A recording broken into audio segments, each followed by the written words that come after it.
So you brought up uh, face-to-face networking, real life networking versus LinkedIn being an online professional networking portal.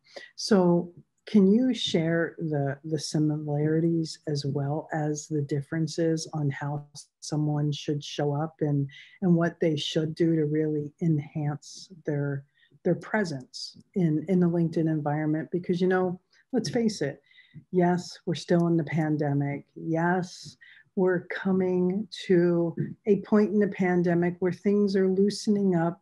Things are completely open in some states, loosening up in others, and targeted to loosen up in others. And people are probably, I would venture to guess to say, yearning for that physicality of the connection, right? So they'll Yeah. roll back out into live networking. However, based on conversations you and I have had, they can leverage both environments to help each other. So I'd really like for you to talk about that a little if you can. Yeah, exactly. Okay, so in person, you're really going to be community based.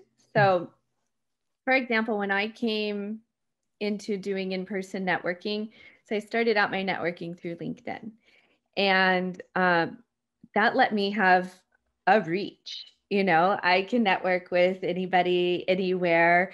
I can provide my services, and I do internationally. Mhm. I have clients based everywhere.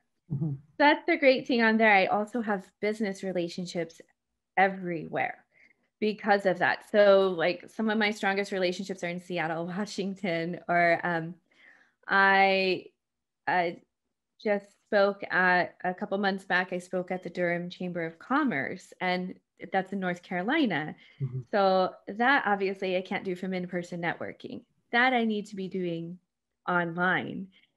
Well, I mean, when I can get back on a plane, I could and I will do Mhm. that in person, right? Mhm. Up until then, that's online.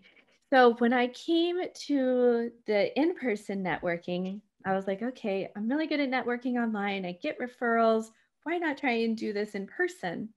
Um, so when I did it in person, I just found it's much easier to make a connection in person. I mean, let's be real, because your personality, depending on how you feel, and how comfortable you feel in front of camera or how well you email, right? Some people just don't send good emails. It's Right. just not their thing. So that piece of it gets taken out. But how you can really leverage it is the people that you're working with in person, talk to them about who they're working with, and then you can reach out to them through LinkedIn and say, hey, here's how I received your information.